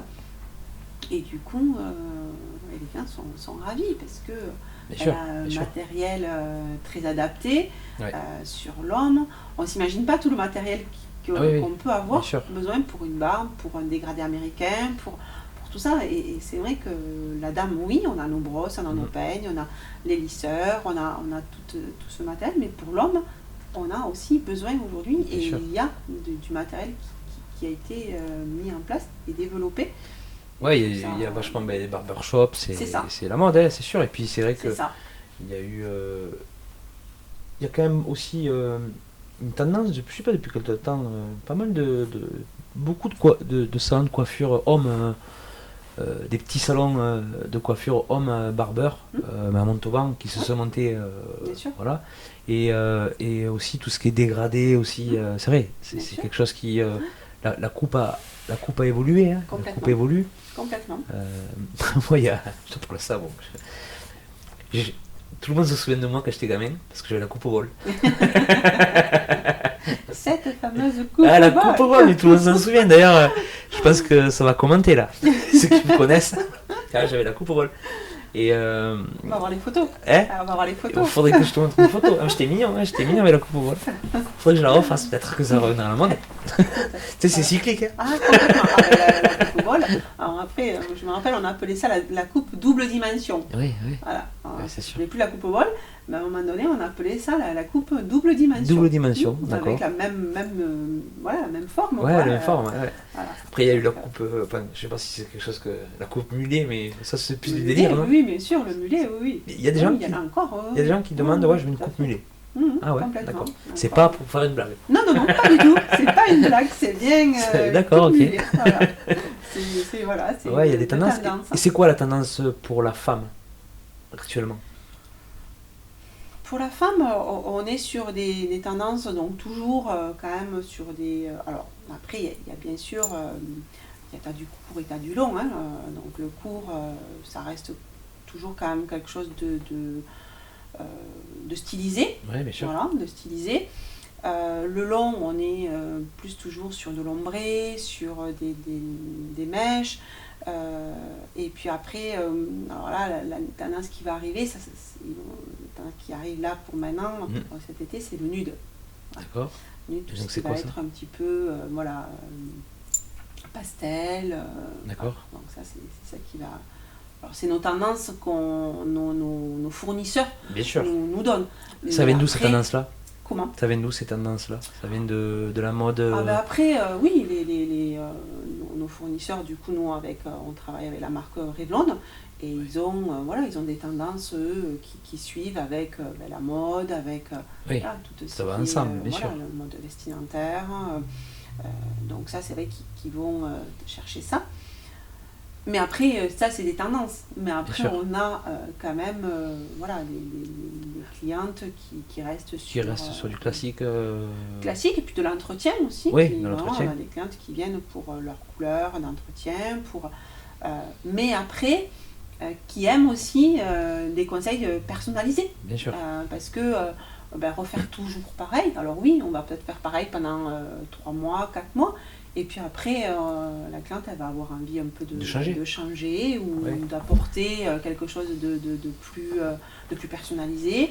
Et ça, c'est on le dit, à nous de l'apporter. Alors, des fois, la cliente, elle va vous dire non 1 fois, 2 fois, 3 fois. Puis après, elle va avoir réfléchi. Et puis, elle va se dire, ce qu'elle m'avait proposé, je vais peut-être le faire pour telle occasion, pour telle chose. Et du coup, c'est c'est à nous aussi de susciter l'envie aussi aux clients qui ne vont pas penser ou qui vont se dire non, moi ça ne m'ira pas, ou ça m'ira pas, ou voilà. Alors que nous, on est là aussi pour expliquer. Et pour conseiller, pour expliquer. Ouais. Et par contre, après, on a les clientes qui arrivent avec leur modèle, comme on disait tout à l'heure. Je veux ça. Voilà, parce que la tendance sur les réseaux, sur tout ça, c'est ça. Alors ça se voit plus peut-être à Montauban, plus qu'à Caussade ? Pas du tout. Non, c'est pareil partout. Ça, on a dans les 3 salons, on retrouve vraiment ça. D'accord. Ouais. Et est-ce qu'à Toulouse, par rapport au salon de Monsieur Bachelier, c'est ça ? Oui, tout à fait. Est-ce que aussi on se lâche un peu plus dans les grandes villes ? Alors je sais pas, ou est-ce qu'aujourd'hui on ose est-ce qu'ici quand même à Montauban je ne vois pas, mais après je pense qu'encore une fois c'est pas vraiment la ville. Pour moi, c'est pas vraiment la ville. Pour moi, c'est vraiment déjà le coiffeur ou la coiffeuse. Oui. Voilà, déjà. Si les forces de proposition, si elle est branchée, si elle est peinte, si elle est classique. C'est ça. Après, on va, les clients vont vers leur coiffeur ou leur coiffeuse en fonction de ce qu'ils dégagent aussi. Bien sûr. Voilà. Tu as une personne qui est fun, qui a des couleurs fun. Oui.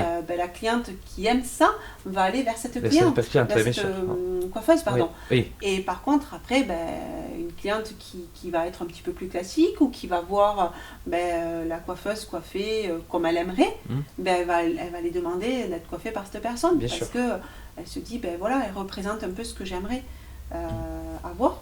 Donc, mais c'est souvent plus ça parce que on est capable aujourd'hui, dans un petit village, de Saint-Étienne, Saint-Étienne-de-Tulmont, du coup c'est le plus petit village par rapport à Caussade et Montauban, de faire des choses tout à fait fun, de faire excentrique un peu, excentrique, du rose, du tu vois, c'est bon de savoir ça. Voilà. J'aurais pas cru, tu vois. Si, complètement. Ouais, et les clientes, elles ont des fois envie, ou des extensions, puisqu'après... Ouais, et puis bon, maintenant on a quand même internet, on a une vision, on voit des choses. C'est ça. Ça j'aimerais bien essayer. Tout à fait. Après, je fais pas une généralité, mais c'est vrai qu'une femme, quand elle change de coupe, généralement c'est qu'elle change aussi de... Exactement. Souvent. De vie, d'objectif. C'est vrai. C'est un tremplin souvent aussi. C'est vrai. Des fois on a des personnes qui arrivent comme ça et disent voilà, je me sépare ou j'ai traversé telle et telle chose, là je veux changer. Voilà, je veux un grand changement, je veux changer. Voilà. D'accord. Donc tu as cette mission-là quand même. Ah oui, des fois, c'est fort, des fois on a ces missions où on veut changer. Une personne qui a les cheveux très longs veut passer à quelque chose de très court, qui est brune qui veut passer au blond. Voilà, vraiment un grand changement. Mais c'est génial. C'est génial parce qu'après, quand on voit la cliente partir avec le sourire, merci, quand vous avez des clientes qui vous disent merci pour tout ce que vous m'avez amené, c'est très valorisant. Bien sûr. Et ça fait plaisir de pouvoir donner le sourire. C'est à son bonheur, Exactement, de pouvoir donner le sourire à un client ou une cliente, parce que même un homme, va vouloir des fois avoir envie de changer, qui va pas oser faire du court, et puis à un moment donné il va dire allez, là maintenant je veux franchir le cap, je veux faire le dégradé américain qui est très tendance aujourd'hui, où on passe le rasoir électrique. Voilà, allez, là aujourd'hui je veux le faire, j'en ai envie, j'ai besoin de ça, voilà. Et ils sont ravis de pouvoir, et nous on est ravis aussi de pouvoir amener ça. Mais c'est vrai que moi je vois quand je sors du coiffeur et que je suis content de ma coupe, voilà, je me sens bien pendant 2-3 jours, je me sens bien. J'ai envie de me prendre en photo parce que je me sens beau gosse. Tu vois, après je me prends pas en photo, mais c'est vrai qu'il y a une sensation. C'est ça. Et pourtant, tu sais, des fois tu te dis il faut que je prenne une photo avant-après, parce que quand tu vois le résultat, mais même j'ai envie de te dire, dans ta tête, je sais pas ce qui change, mais dans ta tête, tu vois, tu vas avoir les cheveux un peu, je prends pour mon cas un peu long, je vais me laisser un peu aller avec la barbe qui pousse, tu vois, etc. Parce que je sais que je vais aller chez le coiffeur dans une semaine ou deux. Bien sûr. Je suis pas dans un mood, alors si en plus il pleut, alors là, comme là en ce moment, tu vois, il pleut, on est quand même début juin, il fait froid. On le ressent, voilà. Les gens sont un peu plus moroses. Voilà. C'est vrai que dès qu'il y a un petit peu de lumière, voilà, ça donne le soleil, du peps, quoi. Voilà, t'as envie de faire plein de choses, t'as envie de faire des apéros. C'est ça. Là, t'as pas du tout envie de faire des grillades. Non, pas du tout. On rentre à la maison et puis voilà. C'est ça. On peut rallumer la cheminée et se mettre au coin de la cheminée. Et tu sais, je travaille avec des gens qui font des cheminées et Et cette année, c'est une année exceptionnelle. J'imagine. C'est une année exceptionnelle. Non, parce que dans la tête des gens, en fait, les gens commencent à dire je vais acheter une cheminée par exemple, que quand il fait froid. Alors, quand il fait beau. Comme il fait froid là, en ce moment. Et ouais, sauf qu'ils pensent qu'après tu peux acheter la cheminée et tu l'as demain. Ouais, non. Non, ça se fait pas comme ça. Donc il faudra passer à l'hiver prochain. Ouais. Mais voilà, du coup là, jusqu'en juillet, depuis 6 mois. C'est ça. Donc voilà, donc je disais que c'est vrai que quand on sort du coiffeur, on a ce côté où on se sent bien, on a envie de tout péter. Alors je sais pas, peut-être que je suis le seul comme ça. Moi je pense pas. Je pense qu'on est quand même nombreux tout à fait. comme ça. Vous pouvez commenter si vous voulez donner votre avis. Est-ce que vous aussi, quand vous allez chez le coiffeur, ça vous fait cette même sensation?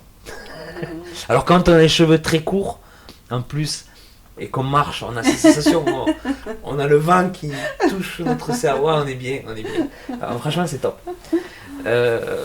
Et puis, bon, la coiffure, moi je vois, mon fils me dit, mon fils a 4 ans, il me dit, quand j'ai les cheveux longs, il me dit, c'est pas beau là.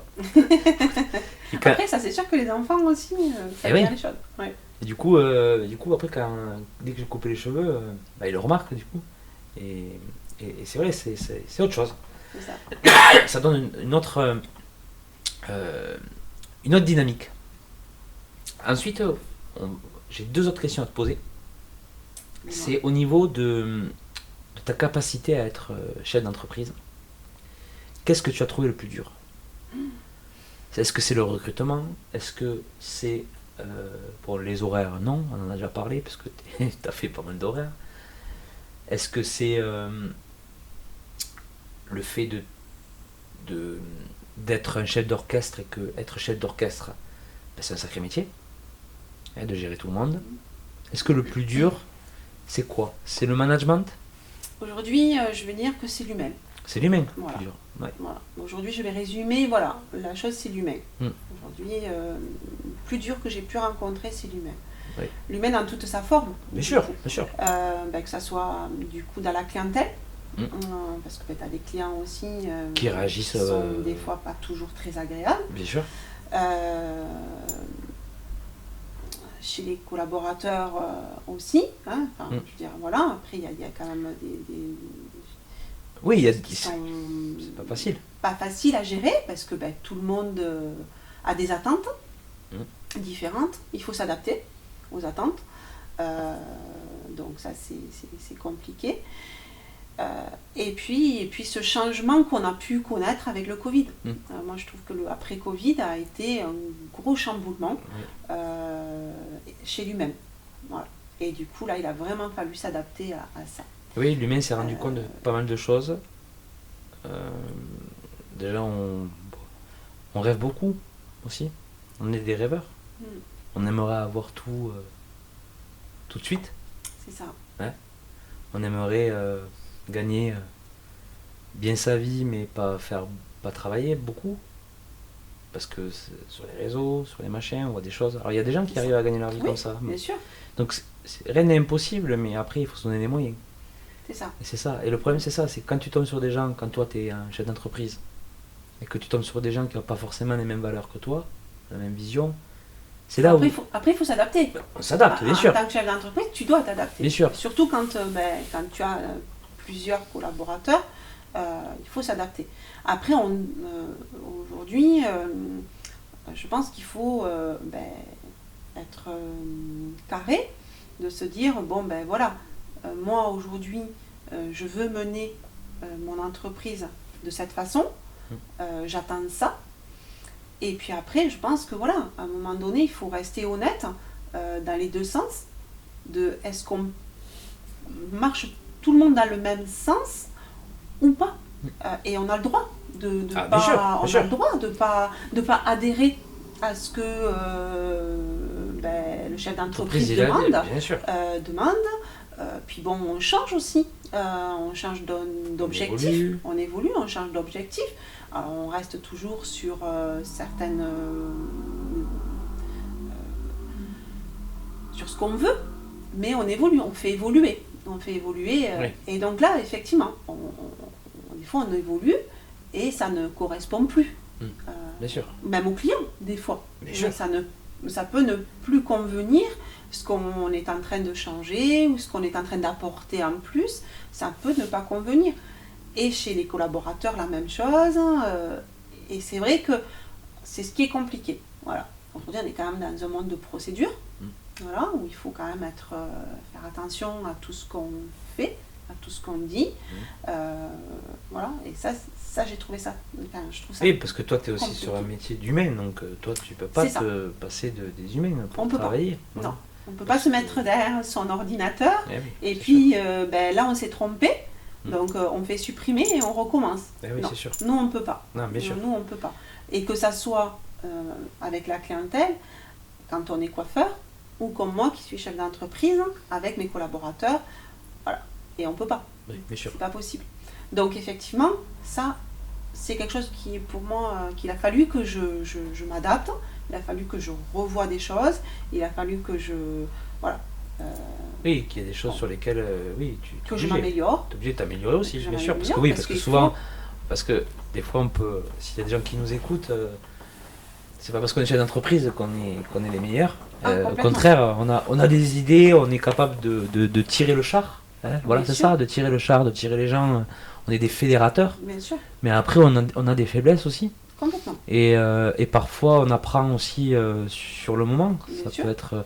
On Et voilà, apprend si demain sur- tu t'entends pas avec une collaboratrice et que tu as essayé de mettre des choses en place, peut-être qu'après, quand elle va partir, tu vas te rendre compte qu'il y a des choses qu'elle a fait qui étaient peut-être négatives, mais toi aussi, tu as Bien mal sûr, agi sur après, certains points. On peut Et tu avoir, grandis. bien sûr, après on peut avoir des choses qui sont pas compatibles. Hein. Mais après, voilà, pour moi le plus important c'est de savoir reconnaître Oui. aussi, de savoir reconnaître Ah, mais ça, c'est important. voilà, pour pouvoir évoluer et changer et s'améliorer. Ouais, Parce qu'il faut c'est bien de s'améliorer. valoriser. Ouais. Voilà, et moi, comme je dis, moi, en tant que chef d'entreprise, j'ai besoin de mes clients, des clients qui viennent, mais j'ai besoin de mes collaboratrices. Moi, mes collaborateurs, sans eux, je peux pas, je peux rien faire. Bien sûr. Je bien peux sûr. rien faire. Donc, Bien sûr. Oui, il faut, et sans moi non plus, c'est pareil. qui prend des risques, Bien sûr. qui prend des... Voilà, sans moi, on ne pourrait pas On faire arrive là. tout ce qu'on a. Bien sûr. Donc voilà, c'est du donnant-donnant, gagnant-gagnant. Voilà, donc ça c'est important, Oui, bien sûr. c'est important. Je vais finir du coup sur une dernière question. La dernière question, ça va être, on va parler rapidement de ton évolution. C'est-à-dire, est-ce que tu as des projets pour la suite? Ou est-ce que tu veux garder ça secret? Non, Tu veux nous surprendre? il n'y a pas de secret. L'évolution, bien sûr, je suis quelqu'un qui aime T'as envie d'aller plus loin? d'aller plus loin, qui aime me fixer des objectifs. Aujourd'hui, ma priorité aujourd'hui, c'est de stabiliser Bien sûr. les salons, du coup d'avoir des équipes stables, de pouvoir, voilà. Et bien sûr, après les projets, C'est il y en a de- toujours. Ça serait de moi, quand même continuer à développer. Bien sûr, Ta marque? j'aimerais. Oui, Oui, j'aimerais, j'aimerais, ouais. j'aimerais développer. Après, De toute façon, M. Bachelier aussi développe de son côté. alors lui, oui, il a, Ouais. il a développé aussi de son côté. Bon, après, il est un petit peu comme moi aussi. On a mis aussi Parce que c'est pas la course, hein. frein aussi. On est complètement d'accord. Moi, C'est pas la course. j'ai pas d'objectif de me dire Bien sûr. un jour j'aurai 100 salons Oui. ou même 50. Non. Non, Si je dois rester à 3, je resterai à Tu 3. resteras à 3, c'est très bien. Si je dois en avoir 10, j'en aurai 10. Bien sûr. Si, voilà. Donc, non, j'ai aucun objectif à me dire je Et ça, c'est veux- bien aussi. Voilà. C'est la même valeur du coup que M. Bachelier. Du coup, Exactement. Parce que il Complètement. aurait pu Là-dessus, très bien on dire non, il se- faut y aller, il faut en monter Tout à 100. Tout à fait, là-dessus on se rejoint Voilà. complètement et on est complètement d'accord. Le principal c'est qu'on soit déjà bien dans ce qu'on a Bien sûr. et Être après le meilleur bien sûr et- oui. d'avoir des objectifs, bien sûr. Il faut... Moi je suis pas quelqu'un qui reste... Oui, ça ne suffit pas, il te sur, faut aller non, un peu voilà. plus loin, bien sûr. Voilà, Bien il sûr. faut aller un peu plus loin et faire des projets. C'est des projets aussi qui nous font tenir, qui nous font avancer. Mais sûr. après, d'être bien entouré, Ça, pour moi, c'est très important. Bien sûr. D'être entouré de bons collaborateurs. Voilà, là, depuis peu, j'ai une personne qui est vraiment avec moi pour m'aider sur les 3 salons. D'accord. Et ça, c'est très important là, depuis que je l'ai, depuis début d'année. Pour moi, c'est vraiment très important et elle m'apporte beaucoup pour pouvoir aussi, moi... Te reposer sur certaines choses, peut-être. Voilà, elle m'a pris certaines choses, c'est partagé, des tâches. Et c'est vrai que c'est beaucoup plus agréable et j'apprécie encore plus de faire les choses maintenant pour la suite. Oui, d'accord. Et tes enfants, aujourd'hui, ils ont quel âge tes enfants? Alors j'ai mon fils qui va avoir 21 ans et ma fille qui en a 19. Ah oui, donc ils sont grands, ça y est, ils sont grands. Ouais. Et est-ce que c'est un milieu qui les attire? Pas du tout. Pas du tout. Okay. Pas du tout. C'est pas un milieu. Alors mon fils peut-être à un moment donné, mais bon, non. Il est pas. Non, c'est pas vraiment quelque chose où il a voulu s'y donner. Alors ma fille, elle, c'est plus le côté, on va dire, elle est en droit. Elle est en première année de droit. Et voilà, c'est plus le côté. Elle est carrée, quoi. Voilà, droit des entreprises du coup. Voilà. D'accord. C'est ce qui lui plaît, puisqu'elle me voit du coup, avec... oui, voilà, tes business. Mais non, la coiffure pour eux, c'est pas... Ouais, de toute façon, après, comme on disait dans les autres podcasts, c'est pas une obligation de suivre la voie de... Non. Toi, ça s'est fait naturellement. Exactement. Finalement. Voilà. Complètement. Ça serait fait pareil avec ton fils ou ta fille, tu aurais fait. Voilà, tu aurais...